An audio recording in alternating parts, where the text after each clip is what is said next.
Facebook live started आचार्य जी। जी। धन्वन्तरि समारंभां जीवकाचार्य मध्यमाम् अस्मदाचार्य पर्यन्तां वंदे गुरु परंपराम्।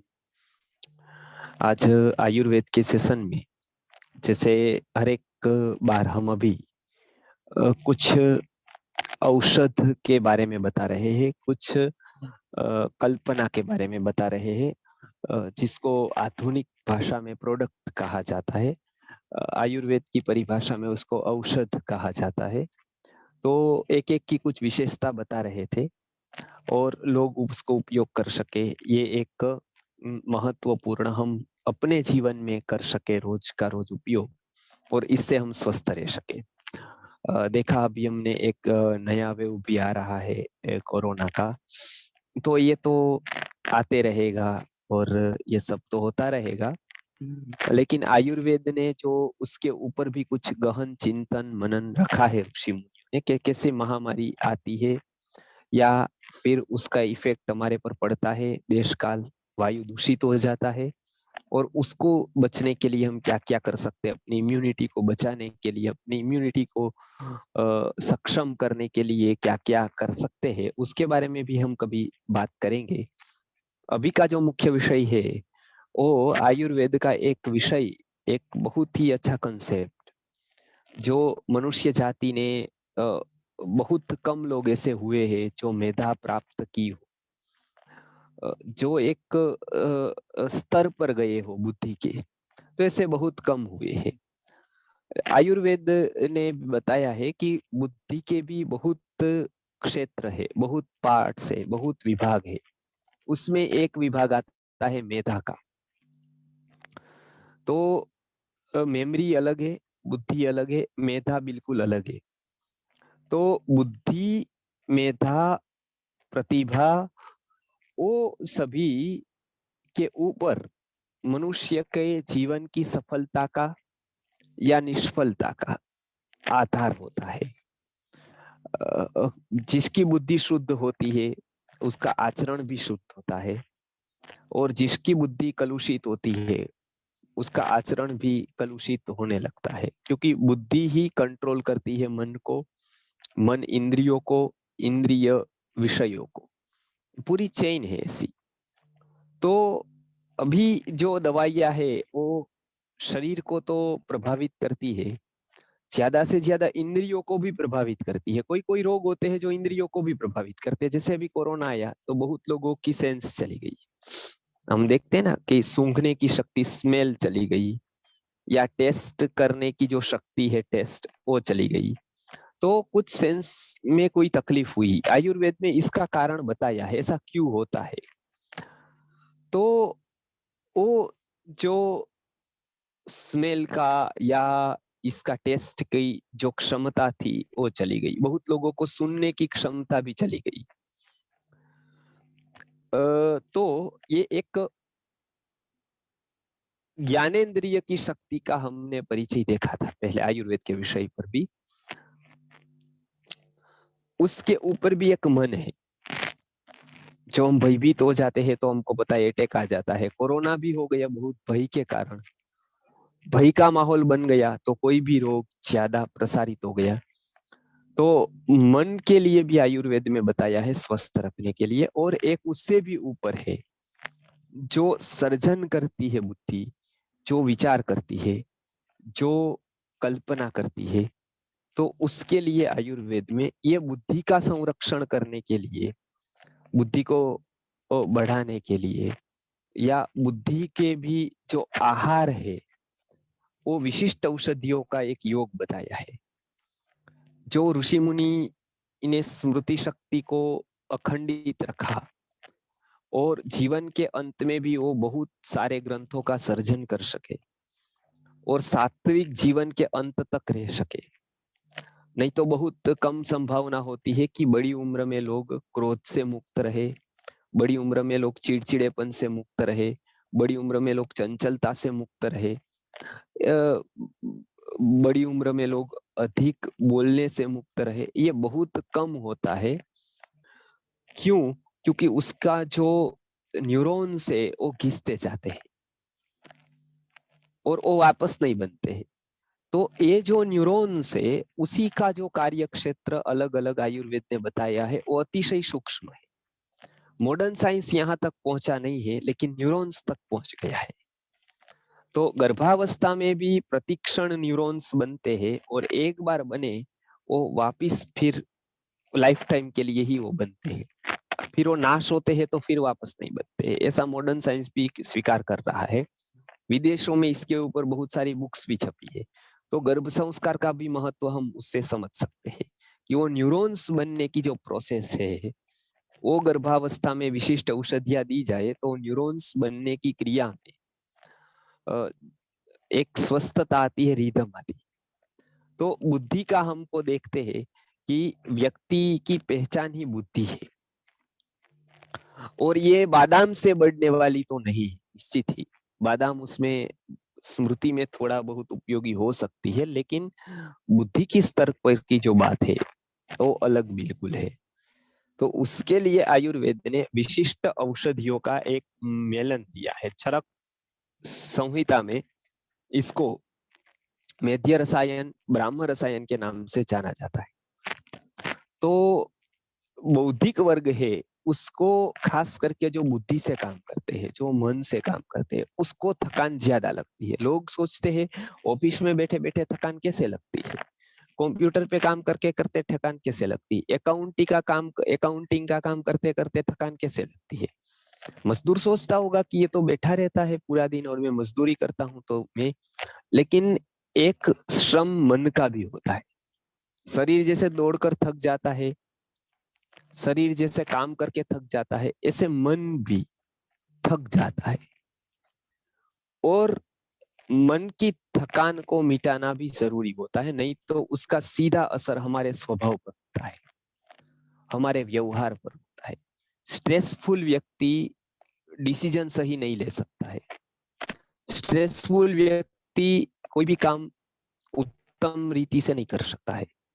इसके लिए आयुर्वेद में बौद्धिक लोगों के लिए आयुर्वेद में एक व्यवसायत्मकता भी है कि आप किस प्रकार की जीवन शैली जीते हो उस तरह से भी औषध निश्चित होता है आपका। मजदूरी करते हैं, खेत में काम करते हैं, बौद्धिक काम करते हैं, वैद्य है, पूजा पाठ का काम करते हैं, उपासना करते हैं, आराधना करते हैं, ज्यादा देर बैठते हैं, दुकान है, क्या है, किस तरह का कार्य है। तो इस तरह का एक बौद्धिक लोगों के लिए एक रसायन बताया गया है जिसका नाम है मेध्य रसायनम। दो प्रकार के उसमें बताए हैं, एक अथर्ववेद के मंत्रों से सिद्ध करके बनाया जाता है और एक बिना मंत्रों के बनाया जाता है। दूसरा पाठ भी मंत्रों के साथ है। आयुर्वेद में बहुत सारी औषधियां मंत्रों से बनाने का विधान है। बहुत कम लोग बनाते हैं मंत्रों से। हम उसको प्रयत्न करते हैं कि दूसरी विधि के अनुसार उसको व्यवस्थित रूप से बनाते हैं और इसका परिणाम भी सामने आता है। मेध्य रसायनम जिसका नाम है, बौद्धिक वर्गों को खास ये उपयोगी होता है। जो न्यूरॉन्स बनने की प्रोसेस है वो रिदम से चलती है। तो क्या होता है कि बुद्धि, स्मृति, वाचा, उसको पोषण मिलता रहता है। ऐसी विभिन्न औषधियों में ब्राह्मी, शंखपुष्पी, जटामासी, वचा, आंवला, गोघृत, ये सारी औषधियों का मिश्रण करके चरक में जो बताया है वो मेध्य रसायनम है। वो मेध्य रसायनम को इस तरह से बनाया जाता है। कौन कौन इसका विशेष सेवन कर सकते हैं, खास करके जो मानसिक रूप से कार्य करते हैं जो, वो लोग इसका सेवन करें तो बहुत ही अच्छा लाभ होता है। मानसिक रूप से जो लोग ज्यादा परिश्रम करते हैं, ज्यादा थकान अनुभव करते हैं, ज्यादा लिखा लेखन करते हैं, ज्यादा पढ़ते हैं, ज्यादा प्रवचन देते हैं, प्रचार करते हैं, ऐसे जो लोग बौद्धिक बुद्धि का उपयोग करते हैं और बौद्धिक स्तर पर का कोई कार्य करते हैं या मानसिक स्तर का कोई कार्य करते हैं, पढ़ाते हैं, टीचर है, वकील है, डॉक्टर है, तो ऐसे आईटी में है, ऐसे बहुत सारे प्रोफेशन आज मन और बुद्धि के इस योजना के अंतर्गत आते हैं।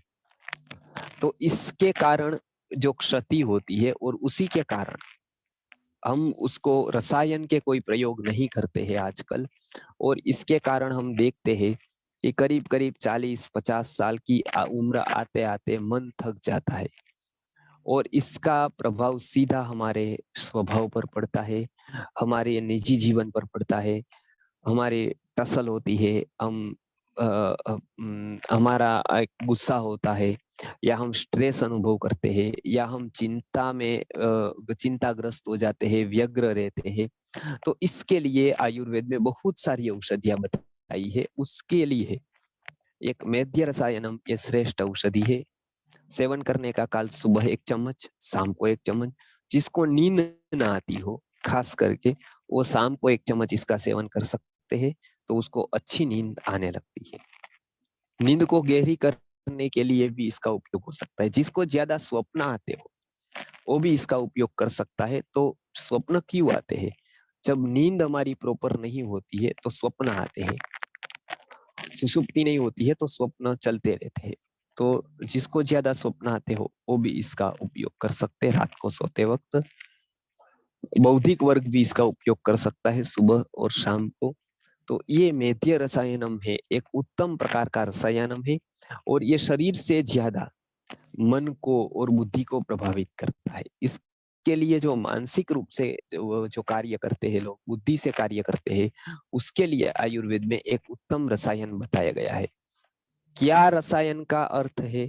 रसायन का अर्थ ये है कि यद जरा नाशनम, रोग नाशनम, व्याधि नाशनम, जो जरा को, व्याधि को, भय को, रोग को दूर करता है उसको रसायन कहते हैं।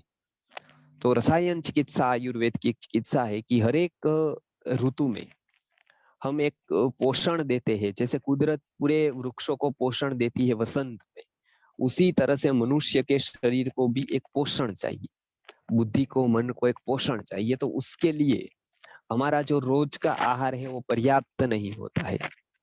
तो इसके लिए उसकी पूर्ति करने के लिए आयुर्वेद में ये रसायन प्रयोग बताए गए। तो वो सभी जो तत्व हमारे कम होते हैं उसकी पूर्ति रसायन से हो जाती है। इसके लिए हर एक लोगों को कम से कम ठंड की ऋतु आए, अनुकूल ऋतु आए ऐसी, तो कोई ना कोई रसायन प्रयोग अवश्य करने चाहिए। वो यदि कहीं जाकर न कर सके तो अपने घर पर कर सकते हैं। अपने घर पर उसको करना चाहिए, क्योंकि वो बहुत ही जरूरी है।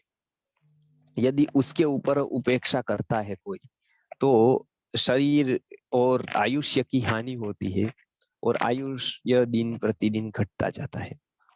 तो इसके लिए रसायन प्रयोग के लिए आज मैंने ब्राह्म रसायन के, मेध्य रसायन के बारे में बताया। तो ये मेध्य रसायन एक बहुत ही उत्तम प्रकार का रसायन है। दूसरा जो उसी के रिलेटेड है ये बता देता हूँ। दूसरा है वो है मालकांगनी, यानी ज्योतिषमती करके एक औषधि आती है। पहले के समय पे गुरुकुल पे जब बच्चे पढ़ते थे तो उसको ज्योतिषमती का तेल ब्राह्मी शंख पुष्पी की भावना देकर उसके बीजों से निकाला जाता था और उसको पिलाया जाता था। हम गुरुकुल में पढ़ते थे, प्रतिदिन इसका सेवन करते थे। तो सर्दी, खांसी, कफ वगैरह है इसमें बहुत ही लाभदायक होता है।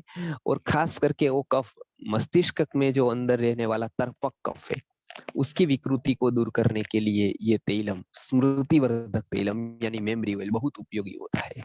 तो उसको गाय के दूध में 2-3 बूंद या बतासे यानी शुगर केन डी के साथ उसको ले सकते हैं, जिसको हम बतासा कहते हैं छोटा छोटा, या मिश्री के साथ, या अपना खांडसरी के साथ, किसी के चूर्ण के साथ उसको ले सकते हैं।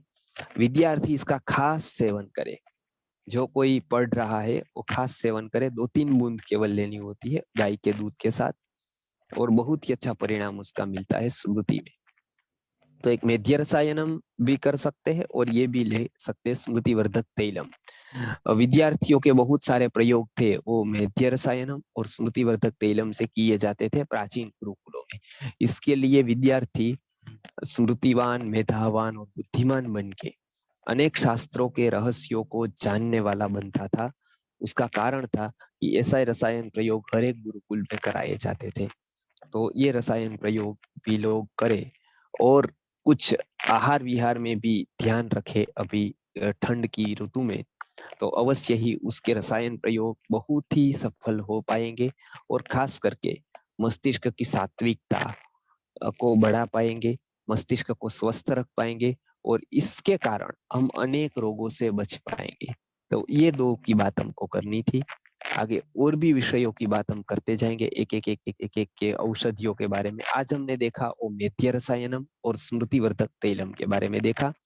आगे और ऐसे ही देखते जाएंगे, ऐसे ही क्या कौन सी वस्तुएं हम रोज बरोज के जीवन में उपयोग कर सकते हैं। जी, प्रश्न बहुत सारे लोगों के हैं, तो प्रश्न अभी पूछ सकते हैं जी। ऐसा आचार्य जी। आचार्य हम्म, जी, ये जो अभी जो नेक्स्ट वेव आने वाली है, तो कल हम्म, भी यही सेशन है, तो हम्म। महासुदर्शन गणवटी और गिलोय गणवटी का थोड़ा आप बोलने से हम्म। उसका जो है उनको आज इस बोलूं या टाइम में कल? कल बोलिए आचार्य जी, कल ठीक है, तो उसको ले कल लीजिए। केवल इतना ही नहीं, मैं कुछ आहार विहार, कुछ औषध, घर पे क्या औषध ले सकते हैं, बुखार आए तो उसके प्रारंभिक रूप में कुछ गलतियां हो जाती है, इसके लिए बुखार बढ़ जाता है, तो प्रारंभिक अवस्था में कौन सी गलती न करे, कौन सा आहार न ले, तो वो अवश्य ही कल ज्वाइन करे। तो उसके लिए हम जो नया आ रहा है, तो उसके लिए हम पूरी की पूरी संरक्षणात्मक आयुर्वेद की तैयारी करें, तो हम अपनी इम्यूनिटी को, रोग प्रतिरोधक क्षमता को बढ़ाकर अवश्य ही हम स्वस्थ रह सकते हैं। जी। ऐसा आचार्य जी, लिपोमा बोलते हैं ना, लिपोमा या लाइपोमा, वो जी। शरीर के ऊपर ये आता है, जी। तो उसका हम्म, क्या सोल्यूशन है आचार्य जी? आयुर्वेद में उसके लिए विशेषता से तो पंचकर्म बताया है। तो कोई कोई रोगों को ऐसा हम समझ सकते हैं कि मैंने पिछले बहुत सारे वीडियोस में इसके ऊपर बात की है कि विशेष रूप से शरीर का शुद्धिकरण बहुत महत्व का होता है। शरीर में जो टॉक्सिन्स रह जाते हैं, वो उसको निकालना बहुत जरूरी होता है, नहीं तो वो अनेक मार्ग से निकलते हैं, उसको विमार्ग कहते हैं, विमार्ग। जब कोई वस्तु एक रास्ते से निकलता है तो समझा जा सकता है, लेकिन रास्ते से नहीं निकाल कर कोई और जगह से निकलता है तो क्या होता है, हानि होती है। जैसे कोई एक गाड़ी निकली, तो गाड़ी दरवाजे से निकली तो ठीक है, लेकिन दीवार से निकली तो क्या होगी, दीवार टूटेगी। तो केवल दीवार नहीं टूटेगी, आसपास की भी उसमें प्रभावित होगा एरिया, और ये ऐसा होता है ना, उसको नुकसान होता है। उसी तरह से शरीर के दोषों के निकालने के लिए अनेक मार्ग बताए हैं, ओ मार्ग से ओ दोषों को निकालना।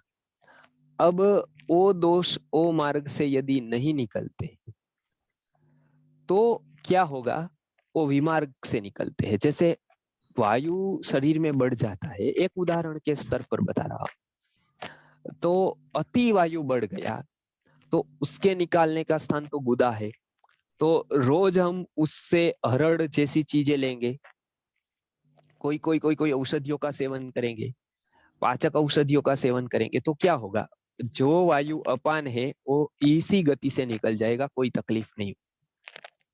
लेकिन वही वायु जब हम एक स्थान पर बैठे रहेंगे, हमारा शरीर में मतलब मध्य प्रदेश बढ़ जाएगा, मतलब शरीर पेट बढ़ जाएगा, तो क्या होगा, ज्यादा वायु बढ़ेगा, निकल नहीं पाएगा वायु, कॉन्स्टिपेशन रहेगा, या कोई और मतलब पचन नहीं होगा, ऐसा कोई भी अभी की। तो क्या होगा कि एक स्तर आते आते आते आते आते आते वो वायु इस तरफ से निकलेगा, इससे निकलेगा, तो क्या होगा, पैरालिसिस होगा। वो क्या है, वायु विकृत होकर उसको इतने प्रेशर से निकलता है कि जो वो अंग आता है उससे वो उसको अफेक्टेड, उसको प्रभावित कर देता है, वो हम जानते हैं। तो इसी तरह से उसका सॉल्यूशन तो खास करके एक पंचकर्म में है, पंचकर्म कराए, या फिर कोष्ठ को किसी की रूप में शुद्ध करे, कोष्ठ शुद्धि चूर्ण है, हरड़ का चूर्ण है, उसको लेना आरंभ करे। दूसरी बात, अच्छे तेल की मालिश करे चमड़ी। तो कोई कोई जो होता है ना, हमारे टॉक्सिन्स वो पसीने से निकलते हैं, और इसके लिए शरीर के छिद्रों को खुला होना जरूरी होता है। वो खुला कैसे रहेगा, हम जो अभ्यंग करेंगे रोज और सूर्य स्नान करेंगे तो वो छिद्र खुलेंगे। और एसी में जब हम रहते हैं तो पसीना निकलना बंद हो जाता है। पसीना निकलना बंद हो गया कि छिद्र बंद हो जाते हैं, क्योंकि वही खुला रखता है। आपने देखा है कभी नली में बहुत दिनों तक पानी नहीं गया यदि, तो वो नली धूली से भर जाती है। बहुत दिनों तक आपने किसी भी वस्तु का यूज नहीं किया तो धीरे धीरे धीरे धीरे जमने लगती है। उसी तरह से यदि पसीना हमारे शरीर से निकला नहीं तो छिद्र होते हैं वो धीरे धीरे धीरे धीरे बंद हो जाते हैं।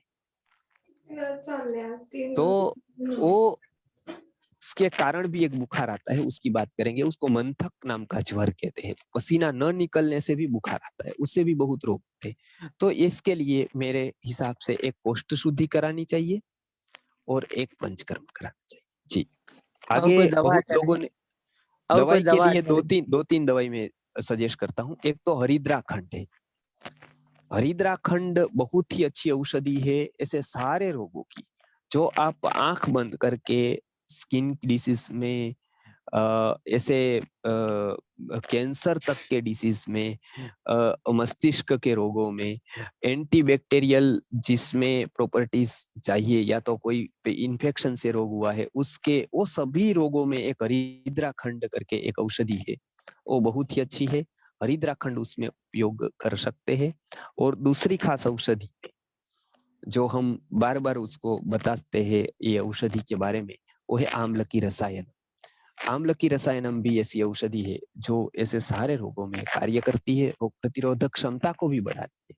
तो आम्ल की रसायनम भी एक हरिद्रा खंड है, आम्ल की रसायनम है। ये दो का संयोग से अवश्य ही लाभ मिलेगा। बहुत लोगों ने पूछा है सारस्वतारिष्ट के बारे में बताइए। तो सारस्वतारिष्ट का भी बहुत ही महत्व है। आसवरिष्ठ का ये पाठ आएंगे तो मैं उसकी बात करूंगा, क्योंकि वो संधान कल्पना है आयुर्वेद की आसवरिष्ठ कल्पना। तो उसको मैं कभी लूंगा उसका, क्योंकि उसका बहुत मुझे बताना पड़ेगा सारस्वत चूर्ण के बारे में और सारस्वतारिष्ट के बारे में, दोनों के बारे में मुझे बताना पड़ेगा। तो वो थोड़ा समय लेंगे। तो अभी के विषय पर आगे बढ़ते हैं, तो और किसी के प्रश्न है तो आप पूछ सकते हैं जी। गुरु जी, मेरे दो सवाल है। एक तो जो कांकरेज गाय का घी है और गीर गाय का घी है, तो उन दोनों में से सबसे अच्छा कौन सा? और एक दूसरा सवाल ये है कि जिनको आंवले की एलर्जी हो तो वो लोग क्या च्यवनप्राश और ब्रह्म रसायन ये सब ले सकते हैं? देखिए दो तीन बातें समझ ले। एक तो कांकरेज गाय का घी और गिर गाय का घी का, हर एक गाय के घी के गुण अलग अलग रहेंगे। तो आपको गाय का घी किस पर्पस के लिए यूज करना है, उसके लिए वो घी की प्रॉपर्टीज को देखकर उसका उपयोग करना होता है। दूसरा ये भी होता है कि आप किस प्रदेश में रहते हैं, किस ऋतु में यूज करना है और किस हेतु से यूज करना है। केवल इतना नहीं है कि ये गाय का घी तो बढ़िया है और वो गाय का घी तो इतना नहीं है, ऐसा नहीं होता है। अपनी अपनी एक एक, जैसे किसी को लड़ाई लड़नी है या किसी को शौर्य के कुछ कर रहा है, मिलिट्री में जाना है या ऐसा कुछ भी काम है, तो उसके लिए कांकरेज गाय का घी बहुत अच्छा रहेगा। क्यों? कांकरेज गाय लड़ायक है, तो उससे वो शौर्य वगैरह आएगा। वो किसी को साधना करनी, शांत बैठना है, जब जाप करने हैं, गिर गाय का घी अच्छा है। क्यों? क्योंकि उसके गुण ऐसे है, वो शांत। मैंने पहले उदाहरण में बताया था 100 गिर गाय है उसमें शायद एक कोई गुस्से वाली होगी और 100 कांकरेज गाय में शायद एक कोई शांत होगी। दोनों की प्रकृति में फर्क है और दोनों का कैसे ये हुआ है उसका भी मैंने कारण बताया है, क्योंकि इसका ऐतिहासिक कारण है, उसका स्वभाव कैसे ऐसा हो गया है। तो ऐसे ही अनेक प्रदेशों की गाय के गुण, दूध के गुण, घी के गुण अलग अलग होंगे। आपको किस पर्पस से उसको लेना है। प्राणमयी कोश का यदि विकास नहीं है, काकरेज गाय का घी लीजिए। अन्नमयी कोश का विकास इतना नहीं है, गिर गाय का घी लीजिए। प्राण शक्ति, साहस, उत्साह ये बढ़ाने के लिए कांकरेज गाय का घी होता है अच्छा। तो ऐसे अनेक, ऐसे तो आपने दो पूछा, लेकिन ऐसे ही अनेक पशुओं में देख सकते हैं। बकरी का घी है, भेड़ का घी है, ऊंट का घी है, हथिनी का घी है। आयुर्वेद में सारे घी का, सारे दूध का, दही का, मूत्र का उपयोग बताया है। तो ये तो एक हो गया। दूसरा प्रश्न क्या था आपका? ये जी, आंवले की किसी को जिनको एलर्जी आंवले है। की एलर्जी। हाँ ये समझ गया मैं, ऐसे कम लोग मिलते हैं, बहुत कम है। तो भी वो च्यवनप्राश लेंगे तो आंवले का जो खट्टापन है उसको निकालने के लिए आयुर्वेद में अनेक कल्पना दी गई है। उसमें आंवले को पकाना, पकाकर प्रक्षेप्त द्रव्य को डालना, घी के साथ भूनना, ऐसी अनेक प्रक्रियाओं से जब आंवला पास होता है तो आंवले की एलर्जी भी हो तो भी वो व्यक्ति को च्यवनप्राश के तकलीफ नहीं होनी चाहिए। जी नमस्ते आचार्य जी। जी। हाँ, जो मेध रसायन आप बोल रहे थे वो किस आयु तक लेना चाहिए, या 30 साल के आयु के बाद भी उसका कुछ शरीर पे प्रभाव पड़ता है क्या? और एक सवाल था, हमारे घर में गर्भवती है तो आप ही के यहाँ से मैंने सभी औषधियां मंगवाई है पहले महीने से, स्वर्ण प्राशन, गर्भपोषक सिरप, वो मेध रसायन, गर्भपोषक सिरप, प्राशन, लेकिन वो सभी अभी तो 8 महीने हो गए, तो 9वें महीने और कौन सी औषधियां लेनी है क्या, जो प्रसव अच्छा हो सके या नॉर्मल हो सके, इस बारे में पूछना था।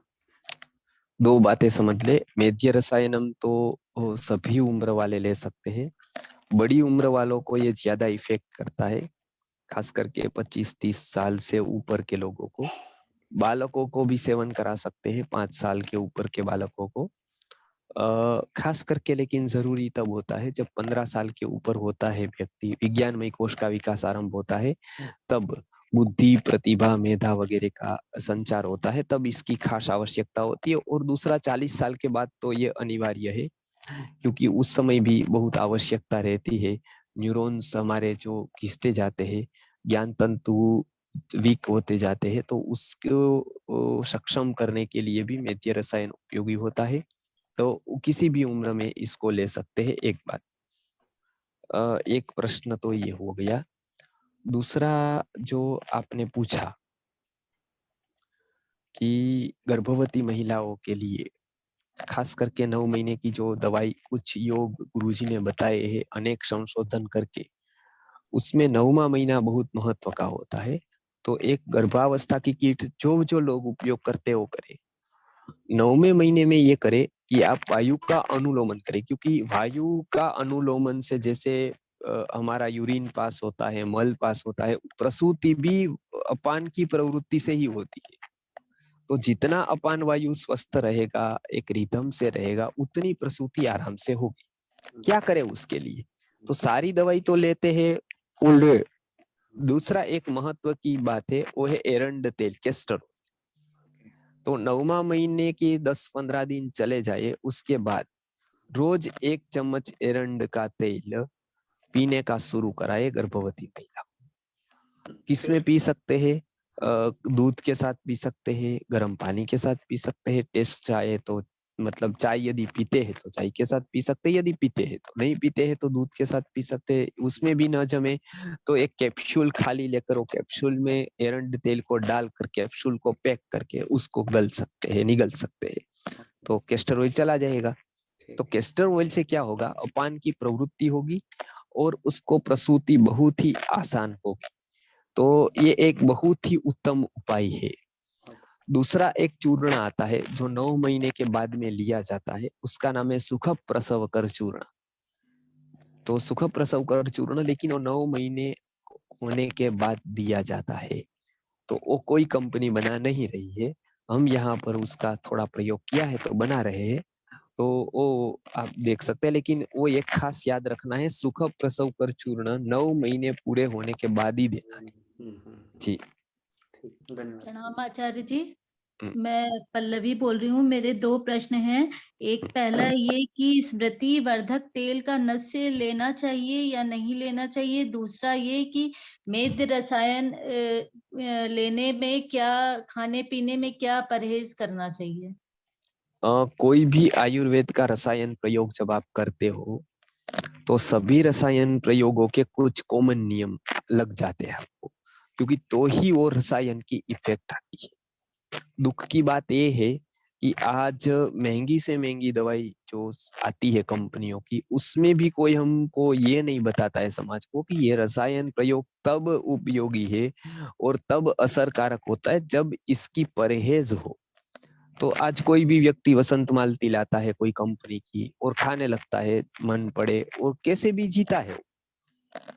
ऐसे ही कोई बड़ी से बड़ी वो मकर ध्वज वाली और वो सभी सुवर्ण की अभी एडवर्टाइज आएगी सभी टेलीविजन पर, पेपर्स में कि अभी वो खाओ, वो औषधियों खाओ, लेकिन उसके लिए कोई परहज है वो नहीं लिखा होता है पेपर में कि अच्छा ये परहज भी होती है। तो कोई भी रसायन प्रयोग करे, आपने ये अच्छा बताया क्योंकि ये सबके लिए उपयोगी है। तो खास एक ध्यान रखे, धूप में घूमना बंद कर दे, धूप में न घूमे। कोई भी रसायन प्रयोग चलता हो तब तक आप धूप में न जाए, धूप में घूमे नहीं। दूसरा, अति बोले नहीं। हमको बोलना है, बातें करनी है, अतिशय न बोले क्योंकि वायु बढ़ेगा। तो अतिशय बोले नहीं, शांत रहे, और शांत रहेंगे उतनी शरीर की क्रियाओं को आराम मिलेगा। आराम मिलेगा तो जो न्यूरॉन्स घिसते हैं जाते हैं, जो उसको ठीक करने के लिए औषधि वहां पहुंचेगी, तो उसको काम देना पड़ेगा, उसको लिए शरीर को आराम देना पड़ेगा। अतिशय श्रम न करें, हेवी जो होता है ना बहुत एक्सरसाइज या ऐसा कुछ, वो न करे। क्रोध न करे, खास करके हमारी जीवन शैली का एक भाग बन गया है क्रोध भी। तो क्रोध करना पड़े, कम बहुत कम करे, लेकिन क्रोधमय वातावरण में न रहे। खास करके प्रार्थना, ध्यान, साधना ये सब करे जब रसायन प्रयोग हो रहा हो, क्योंकि मन जितना स्वस्थ रहेगा उतना ही रसायन प्रयोग हमको इफेक्ट करेगा। रोज सात्विक भोजन का सेवन करे, तामस भोजन को छोड़ दे, गरिष्ठ भोजन को छोड़ दे, बासी भोजन को छोड़ दे, सुबह का दोपहर, दोपहर का शाम को ऐसा भोजन न करे, ताजा भोजन करे। तो ये कॉमन नियम रसायन प्रयोगों के लिए जो बताया है, वही ये मेद्य रसायन के लिए भी लागू होता है, मेद्य रसायन के लिए भी यही। जी आगे दूसरा प्रश्न। आचार्य जी, स्मृति वर्धक तेल का नस्य लेना चाहिए कि नहीं लेना चाहिए, किनको लेना चाहिए? स्मृति वर्धक नस्य थोड़ा स्ट्रोंग होता है, इसके लिए स्मृति वर्धक तैलम का नस्य बहुत कफ है तो उसका एक बूंद केवल लेना चाहिए, लेकिन ऐसे उसका नहीं लेना चाहिए। उसके स्थान पर पंचगव्य नस्य, कफ की बीमारियां है तो, वात की बीमारियां है तो, और पित्त की बीमारियां है तो पंचगव्य नस्य नहीं डालना चाहिए। आंखें लाल रहती हो, मस्तिष्क गर्म रहता हो, कोई भी प्रकार की आपको गर्मी हो, तो खास अच्छा नाक में से खून निकलता हो, ऐसी अवस्था में पंचगव्य का नस्य नहीं करना चाहिए। इस अवस्था में यष्टि मधु नस्य करना चाहिए। तो ये खास याद रखें आप कि उष्ण प्रकृति वाली जितनी भी औषधियां है वो शीत के रोगों में, कफ के रोगों में या वात के रोगों में सेवन करें, पित्त के रोगों में शीत औषधियां सेवन करें। तो इसके लिए आपके लिए या सबके लिए उत्तम ये रहेगा कि नस्य के लिए इसका उपयोग न करें। जी आगे। आचार्य जी प्रणाम।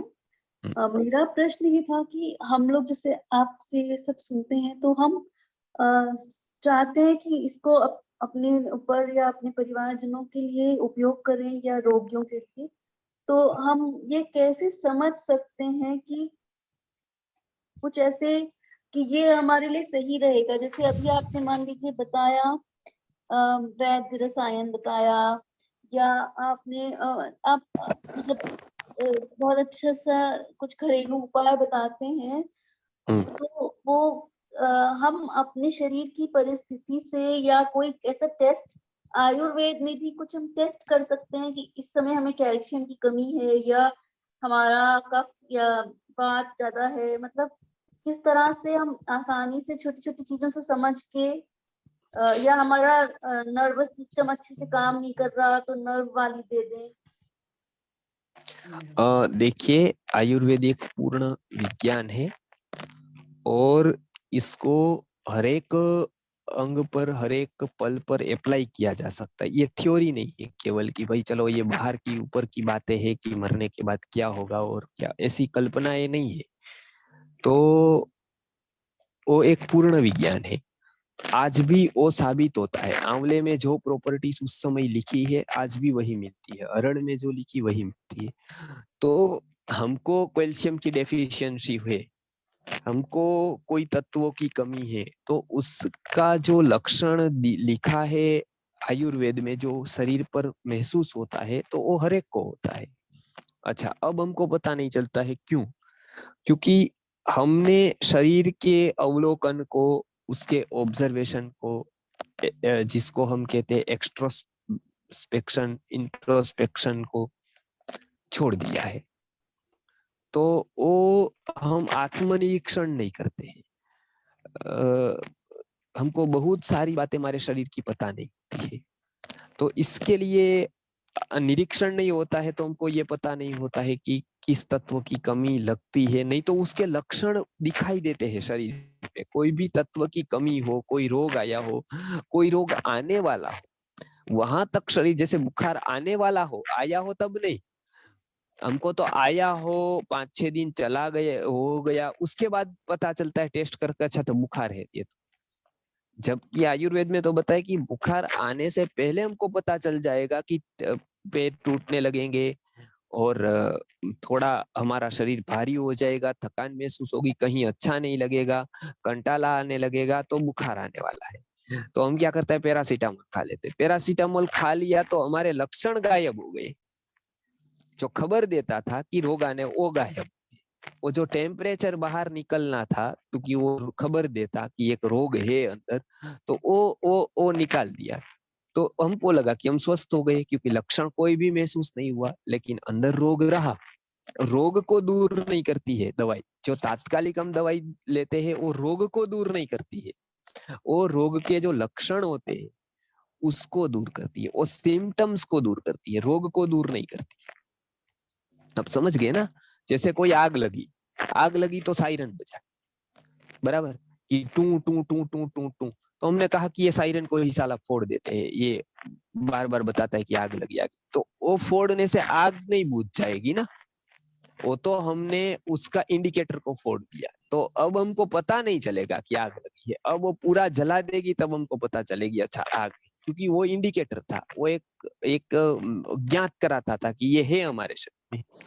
तो हमारे शरीर में कोई भी प्रकार का रोग आने वाला हो, रोग मिट रहा हो, तो शरीर में विभिन्न प्रकार के लक्षण महसूस होते हैं। कैल्शियम की कमी में भी होते हैं, आयरन की कमी में भी होते हैं, खून की कमी में भी होते हैं, हड्डियों की कमजोरी में भी होते हैं, स्नायु की दुर्बलता में भी होते हैं। सभी प्रकार की दुर्बलताओं में या कोई भी प्रकार की डेफिशिएंसी में ये लक्षण शरीर के अंदर प्रकट होते हैं। अब इसके लिए हम ये सिखाना चाहते हैं कि आयुर्वेद का अध्ययन इसलिए करना है, राजेश्वर जी ने पहले ही बताया ना, कि केवल 2-5 दवाइयों के लिए अध्ययन नहीं करना है, वो तो आप कहीं से भी खरीद सकते हैं। और गुरुकुल भी ये काम नहीं करता है कि 4-5 दवाइयों का केवल बेचने का काम है और इसके लिए बस ये केवल यूनिट है प्रोडक्शन, ऐसा नहीं है, वो दूसरी कंपनियां है। ये एक संस्कृति से जोड़ने का अविरत कार्य है और ये बहुत महत्व है। ये बाई प्रोडक्ट है, वो तो अभी है, कल नहीं भी हो सकती है। तो ये बहुत महत्व का है कि लोगों को ये आयुर्वेद का नॉलेज मिले, तो वो खुद अपने शरीर को पहचान सके कि हाँ, मेरे शरीर में क्या तकलीफ है, वायु बढ़ा है, कफ बढ़ा है, पित्त बढ़ा है, तो मैं कौन सा आहार विहार करूं, क्योंकि औषध हम बता पाएंगे। रोज जो आहार करना है तो रोज आप किसको पूछने जाएंगे, और कोई आहार तो हमको भी पता नहीं होगा। आप साउथ में रहते होंगे, आप कहीं केरला में होंगे, आप कोई कलकत्ता में होंगे, तो सबका आहार का लिस्ट हमारे पास थोड़ा होगा कि वहां क्या लेना चाहिए, वहां क्या, वो तो आपको ही नॉलेज रखना पड़ेगा।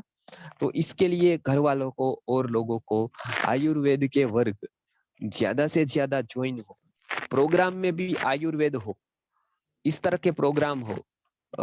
हमारे जो हम पढ़ते हैं उसमें भी ज्यादा से ज्यादा आयुर्वेद का लिटरेचर पढ़े, तो उस तरह से आप अपने ज्ञान का स्तर बढ़ाइए, तो वो आपको समझ में आ जाएगा कि अपने आप कि भाई किस तरह से शरीर के अंदर के लक्षण हमारे परिवर्तित होते हैं। जी प्रणाम आचार्य जी। आचार्य जी, मैं बॉम्बे से बोल रही हूँ।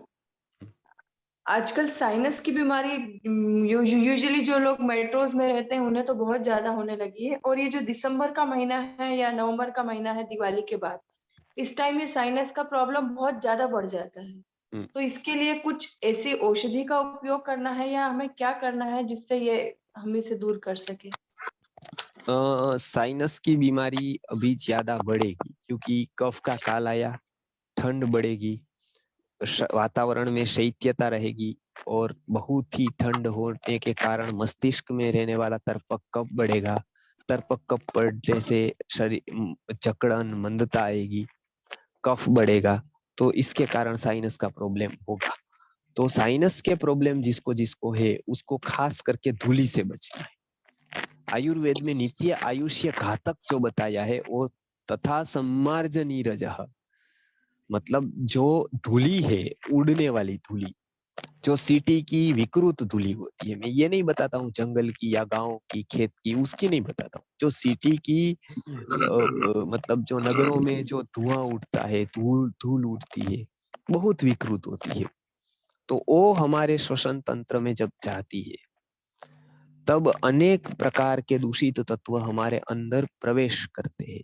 वो एक मुख्य कारण है साइनस होने का भी मेट्रोज में, जो आपने बताया, क्योंकि मेट्रोज वाले लोग कितना पोल्यूशन लेते, पोल्यूशन के अंदर कितने दूषित तत्व उसके चले जाते हैं। वहां उगे हुए आंवले को भी परीक्षण किया गया तो उसमें भी पोल्यूशन की मात्रा, आंवले, तो अब आंवले के वृक्ष को अभी वही वृक्ष जो उगते हैं उसी की औषधियां हम लेंगे तो पोल्यूशन का असर होगा। वनस्पति पर भी होता है, हमारे पर भी तो होता, क्योंकि हम तो श्वास ले। तो खास करके एक कर्म आप रोज करें, नस्य कर्म। आयुर्वेद में नासिका को स्वच्छ करने के लिए उस आरोग्य के लिए और मस्तिष्क के रोगों को दूर करने के लिए एक नस्य कर्म बताया है। रात को सोते वक्त या पंचगव्य का नस्य या यष्टि मधु का नस्य या केवल सिंपल घी का जो अपने घर पे है उसका नस्य करे, 2-3 बूंदे नाक में डाले सुबह और शाम को। तो क्या होगा कि कफ का जो मार्ग है वो अवरुद्ध नहीं होगा, कफ से रोज का रोज ऑयलिंग जैसा हो जाएगा तो वो शुरू रहेगा। दूसरा क्या करे, एकदम नाक साफ कर दे सुबह और बाद में उसको 100 गिने वहां तक नस्य करे जो मैंने बताया है, लेकिन तीसरा काम मस्तिष्क को खुला रख करना चाहिए, उसको पैक करके कान पर बांधकर उसके बाद ही बाहर निकले। सीधा पवन आएगा, सीधा वायु का संपर्क आएगा तो साइनस बढ़ेगा। और कफ करे ऐसी कोई भी चीज ना खाए। तो ये साइनस के लिए बचने के लिए कर सकते हैं। मेगाकोल्ड, इफनी जैसी कैप्सूल है और मधु के जैसे औषध है वो आप सेवन कर सकते हैं। तो साइनस में ये बहुत अच्छी दवाई दो है, मेगाकोल्ड और इफनी नाम की कैप्सूल आती है, वो बहुत ही अच्छी दवाई साइनस के लिए होती है। एक खास साइनस के लिए करे, पानी पीते वक्त उबाल करके सौंठ डालकर ही पीने का करे और उसके हो सकता है तो तुलसी बूंद डाले, 2-3 तुलसी बूंद उसमें डाल दी तो वो साइनस के लिए बहुत ही अच्छा रहेगा। तुलसी बूंद नामक जो औषधि है, तुलसी गिलोय बूंद, वो साइनस के लिए बहुत ही अच्छी होती है। जी आचार्य जी प्रणाम। आचार्य जी मैं एक अनुभव बताना चाहूंगा। हेलो जी, क्या नाम है? मैंने आपसे अरविंदर कौशिक जी। मैंने आश्रम से आपके संस्कृति गुरुकुल से ये दवाई मंगवाई हुई सारी जितनी भी है। तो मेरे जो भतीजे को रात को बहुत जोर से खांसी हो रही थी लगातार 1-2 घंटे से। तो मैंने और कोई तो चीज नहीं, आपका जो कफ सिरप है मंत्र सिद्धि का वो मैंने उसको दिया। तो उसको लेने के बाद उसको तुरंत बिल्कुल आराम हो गया जी। और बिल्कुल वो चैन से सो गया। नहीं तो बिल्कुल भी उसको किसी प्रकार से दवाई जी उसको आराम नहीं हुआ। ये ऐसे अनुभव कफ सिरप के बहुत सारे बच्चों को थे। जो आपने बताया अच्छा किया कि जिसको खांसी ही मिट न रही हो, इसके लिए 2-3 प्रयोग हम सुझाते हैं, क्योंकि वो जीवन का एक प्रश्न हो जाता है। राजकोट में ही गत साल ऐसा बना था कि 2 हॉस्पिटल में उसको एडमिट करने पड़े थे, हजारों का बिल आया था उसका, और खांसी बंद नहीं होती थी। वो इंजेक्शन के ऊपर इंजेक्शन ले रहे थे क्योंकि वात का अतिशय प्रकोप था। और एलोपैथी में तो ये है नहीं कि वात प्रकोप है कि क्या है, वो तो केवल एक इन्फेक्शन मानकर ही उसकी ट्रीटमेंट कर रहे थे और लगभग वो थक चुका था, क्योंकि खांसी जब आती है ना तो शरीर पूरा का पूरा शरीर शक्ति विहीन हो जाता है, उतनी शक्ति खांसने में लगती है। तो आपको पता है खांसी होती है तो क्या, तो वो पिछले साल ही ऐसा हुआ। फिर हमारे एक सत्संगी ने उसको यही एक सिरप और थोड़ा मेरे फोन पे बात करके थोड़ा बहुत मैंने बताया उसको कि खांसी के लिए क्या क्या करे। तो कभी भी ऐसा आ जाए तो आप अड़ूसी का, कदाचित हमारा कफ सिरप न भी मिले क्योंकि वो तो सुलभ नहीं है तुरंत, तो अड़ूसी को आप याद करिए। अड़ूसी नाम की एक वनस्पति आती है, वो घर पे बो दीजिए, उसके 2-3 पान, कितनी भी खांसी हो आपको, उसके पान काली मिर्च के साथ उसके 2-3 पत्ते लेने हैं, उसको व्यवस्थित रूप से क्रश करना है और घर पे ही अड़ूसी उगानी है तो वो कभी भी उसके पत्ते मिल सके। और खास करके उसके 2-3 जो अपने काली मिर्च है और थोड़ा सा घी है। घी इसके लिए है क्योंकि वो वायु के लिए स्निग्धता जरूरी है, तो घी उसका काम करता है। तो सबको मिक्स करके उसको चटा देना है। तो चटा देने से उसको खांसी का कितना भी आवेग हो, हमने ये घरगथ्थू प्रयोग से बहुत लोगों की नहीं मिटने वाली खांसी को मिटाया है और इसी का उपयोग हमने अपने कफ सिरप में अलग अलग विधि से किया है। तो ये अड़ूसी का जो आप है, लोलिम राज गुजरात के बहुत प्रसिद्ध वैद्य हुए, उन्होंने एक संस्कृत में श्लोक लिखा है कि वासायाम विद्यमानायाम आसायाम जीवितस्य च रक्तपित्ती क्षयी काशे किमर्थम अवसीदति। कि अड़ूसी जब तक है, वासायाम विद्यमानायाम, वासा जब तक अपने पृथ्वी पर है तब तक आशा जीवन थे इन लोगों के लिए। किसके लिए? तो रक्तपित्ती क्षयी काशी, अर्थात जिसको रक्तपित्त हुआ हो, जिसको टीबी ट्यूबरक्यूलोसिस क्षय हुआ हो, या काश यानी खांसी नहीं मिटने वाली खांसी हुई हो, वो रक्तपित्ती क्षयी काशी किमर्थम अवसीदति, वो चिंता क्यों करते हो, उसके लिए एक अरडूसी बहुत अच्छी औषधि है। तो ये आप इसका प्रयोग करें और लोगों को बताएं ज्यादा से ज्यादा। एक तो कफ सिरप है ही, लेकिन यदि वो नहीं पहुंच पाता है, नहीं है, कहीं पर नहीं है, तो औषधि तो हर जगह पर होती है, तो उसका भी आप प्रयोग कर सकते हैं। जी प्रणाम आचार्य जी। जी जी तो ये ब्लड के अंदर में जो इस्नोफिल्स बढ़ जाते हैं आचार्य जी, जी तो उसकी वजह से जैसे कफ हमेशा जैसे गले में बना रहता है और रोज ये जैसे सुबह उठने का एक आदत सा बन गया है कि पानी पीना है और कफ निकालना ही है। नहीं तो क्योंकि डॉक्टर भी बोलते हैं कि आप 3 सीढ़ी चढ़ पाते हैं क्या, क्योंकि इस्नोफिल्स इतना ज्यादा बढ़ा हुआ है। तो उसका घरेलू इलाज क्या है? और एक तो थायराइड का पूछना था कि घरेलू इलाज क्या है, जैसे तो दोनों चीज ही बढ़ा हुआ है। जी, इसमें देखिए थोड़ी जीवनचर्या का प्रॉब्लम है। तो बहुत अपने ऐसे तो प्रश्न बहुत ही ये है, कठिन है, लेकिन ऐसे तो मैं एक एक को तो जब आप गूगल फॉर्म भर देंगे, 80 लोगों के हमने जवाब दे दिए हैं, 40 लोगों के बाकी है। आप गूगल फॉर्म भरेंगे तो जरूरी ये रहेगा कि आपको वो किस वजह से है, किस नगर पे है, कैसा वातावरण है और कैसी हिस्ट्री है, वो सब हम गूगल फॉर्म में देख सकते हैं, हमारे वैद्य मित्र और हम। तो हमको संतुष्टि होती है कि हम आपको अच्छी तरह से औषधि योजना यहाँ से ज्ञात करा सके। तो इसके लिए मेरे हिसाब से आप गूगल फॉर्म हमारे वेबसाइट पर भी है, राजेश्वर राव जी भी आपको भेज देंगे, और ये 7-8 दिन लगेगा उसको आपको ये हमारे आपको चेक करने के लिए, क्योंकि बहुत लोगों के अभी आए हैं।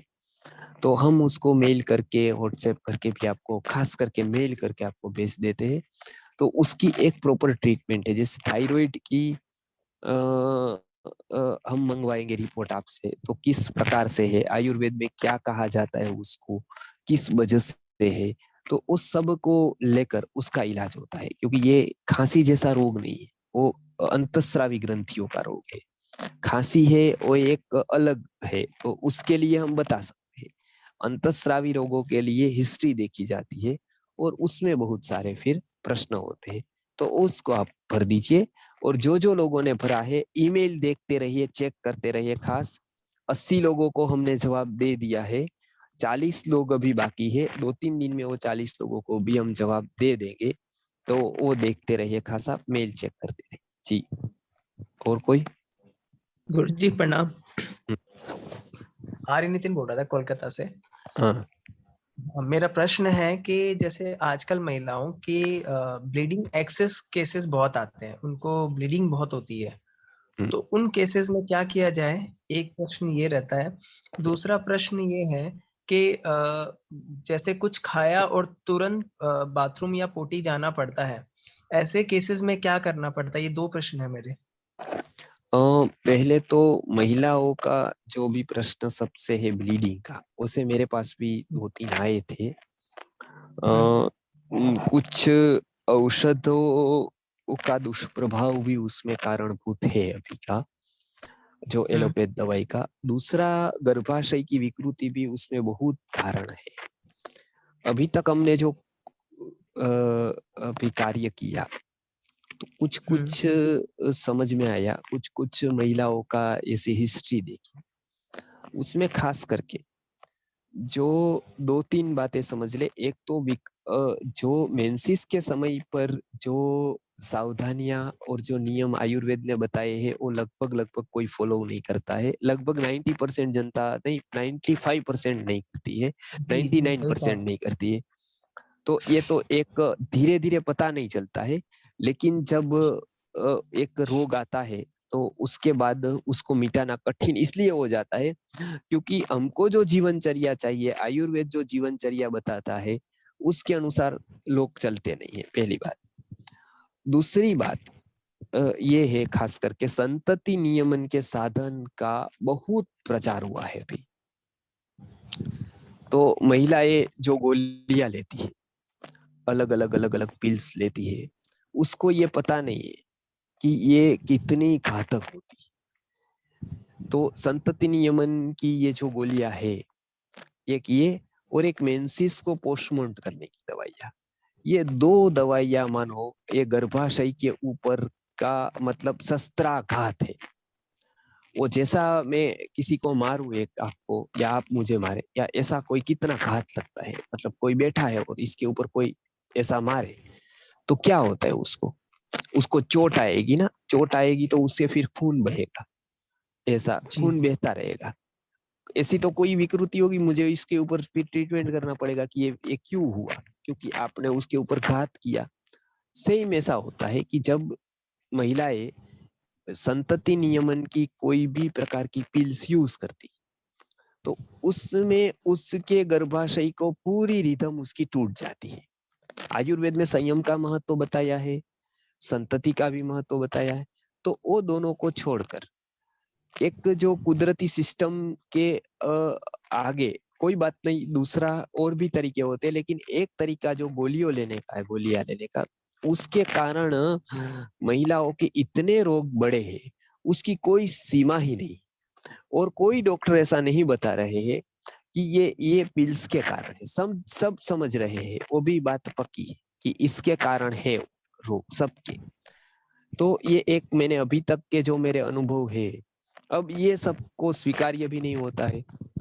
हम बहुत महिलाओं के साथ मर्यादा पूर्ण ही बात करते हैं। इसके लिए महिलाओं को तो ये सीधा बता नहीं सकते हैं कि आपने ये यूज किया था कि नहीं किया था कि क्या। तो ये एक मर्यादा आ जाती है। इसके लिए आप तो जुड़े हैं, पुरुष है, और आप भी बहुत महिलाओं से जुड़े हैं और हमारे बहुत कार्यकर्ता है। और इस बहाने हम ये कह सकते हैं आपको माध्यम करके कि खास करके कोई भी प्रकार की ऐसी दवाइयाँ वो हार्मोन्स के ऊपर इफेक्ट करती है, अंतःस्राव के ऊपर इफेक्ट करती है। वो एक बार बिगड़ा, ये सही नहीं हो सकता है।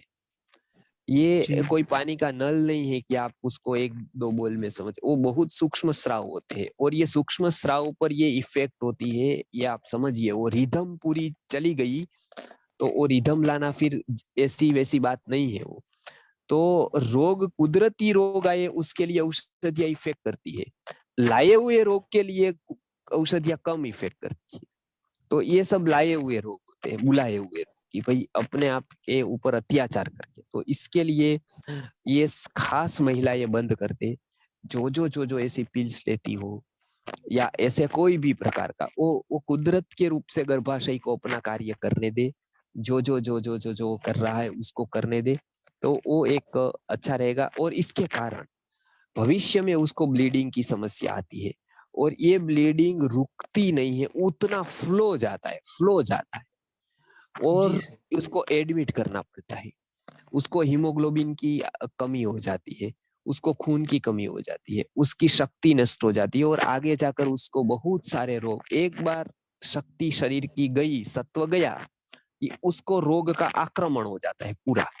तो इसके लिए हमको दुख होता है। हम कारण भी जानते हैं, बहुत लोग ये बताते हैं कि आपकी आयुर्वेदिक दवाई में इसका ये नहीं है, उपचार नहीं है, वो नहीं है। हम उसका कारण जानते हैं कि इसने बहुत ही ऐसी गोलियां खाई है कि ये मतलब लिमिट के बाहर हो गया है या ऐसे साधनों का उपयोग किया है। तो ये कारण आज के जमाने में सबसे ज्यादा ये कारण बनता है। तो भी आयुर्वेद में उसकी उपाय बताए गए हैं। वो उपायों में पंचकर्म है। पंचकर्म एक बहुत ही अच्छा मार्ग है उसके लिए। तो पंचकर्म कराए। निरंजन फल करके एक फल आता है, वो निरंजन फल करके एक फल आता है, वो अभी अमेज़न पर या ऑनलाइन मिलता है। हम यहाँ पर नहीं मिलते क्योंकि यहाँ नहीं होता है, वो आपकी तरफ होता है, तो कर्नाटक की तरफ भी होता है। तो ये निरंजन फल है, उसका आप सेवन करें। जो जिसको भी ब्लीडिंग होता हो वो निरंजन फल का सेवन करे तो ब्लीडिंग रुक जाए। उसकी ब्लीडिंग रोकने के लिए और भी बहुत सारे प्रयोग बताए गए हैं। पुष्यानुग चूर्ण है जो हम यहाँ पर अभी देने वाले हैं सबको। अभी तो लिख ले रहे बाहर का, लेकिन अभी ब्लीडिंग के लिए बहुत अच्छी औषधि वो है। तो खास करके महिलाओं के ये रोग का कारण आपने पूछा, तो कारण स्पष्ट है। कारण ये है और निवारण के लिए पहले तो कारण छोड़ दे, पिल्स लेना बंद कर दे और उसके बाद इसका सेवन करे तो अवश्य ही उसमें फायदा होगा। जी प्रणाम आचार्य जी। जी मेरे 2 प्रश्न हैं। एक तो एलोपेशिया का क्या इलाज है और दूसरा अभी आपने रसायनों की बात की, मेदे रसायन, आम्लकी रसायन वगैरह, तो जैसे रोज लेने चाहिए आपने कहा, तो कोई ऐसी अवस्था भी है क्या जिसमें ये रसायन नहीं लेने चाहिए? और एक बार में तो शायद एक ही लेना चाहिए, लेकिन क्या इनको फिर बदल-बदल के लेना चाहिए या? देखिए, ऐसा तो नहीं है कि एक बार में एक ही लेना चाहिए। ऋतु अनुसार, अपने शरीर की क्षमता अनुसार ले, लेकिन एक तो लेना ही चाहिए, ऐसा है। तो एक तो आप ले, कोई भी एक प्रयोग करे कोई भी वस्तु का, जैसे मेद्य रसायन हो गया, च्यवनप्राश हो गया, आम्लकी रसायनम की गोलियां हो गई। तो ऐसे कोई भी एक आप औषधि का सेवन कर सकते हैं। एक से ज्यादा भी औषधि का आप सेवन कर सकते हैं, इसमें कोई हानि नहीं। तो ये एक बदल बदल कर लेना है, अर्थात आपको किस परिस्थिति में, जैसे अभी शरीर की शक्ति की जरूरत है तो च्यवनप्राश लेंगे। आपकी जीवन शैली ऐसी है कि उसमें मानसिक रूप से स्ट्रेस रहता हो, थकान रहती है, वो तो मेद्य रसायन का यूज करेंगे। रात को सोते हो सुबह च्यवनप्राश लेंगे, रात को मेद्य रसायन लेंगे, ऐसा भी कर सकते हैं। तो इस तरह से भी ले सकते हैं रसायन को, बदल बदल कर भी ले सकते हैं। थोड़े थोड़े दिनों पे अंतराल पर भी आप उसका सेवन कर सकते हैं। जी एलोपेशिया जी, तो उसके बारे में अगली बार बात करें। हाँ, ठीक है। ठीक है, तो राजेश्वर राव जी, अभी समय हो गया है तो पूरा करें अभी। ओके ओके आचार्य जी। और कल का सेशन होगा? कल का होगा ना, कल का होगा। नहीं होगा आचार्य जी, वो उसका टाइटल कल है ना हम ये। नहीं कल होगा। टाइटल ऐसे ही मतलब सेम टाइटल डाल दो आचार्य जी। सेम टाइटल डाल दीजिए, ठीक, कोई बात। वही टाइटल और हम लोग इसका ये कर देंगे। और कल का सेशन बहुत इम्पोर्टेंट है आचार्य जी। थोड़ा ये जो नया ये जो वेरिएंट आया है उसका भी ठीक है, थोड़ा, ओमिक्रॉन, तो उसका भी थोड़ा प्लीज आप ठीक है, वो मैंने समझ, ठीक, कर देंगे। लोगों को पहुंचाइए। आप जो भी 126 लोग जुड़े हैं, और एक एक आदमी को जोड़ने से भी 250 हो जाएगा। ठीक है, यही गुरुदक्षिणा है। कल गुरुदक्षिणा के साथ जुड़िए। ओके आचार्य जी, बहुत बहुत धन्यवाद आचार्य जी, बहुत बहुत धन्यवाद। सिंगापुर शिव प्रसाद जी, कल मिल रहे हैं हम लोग रात को 9 बजे।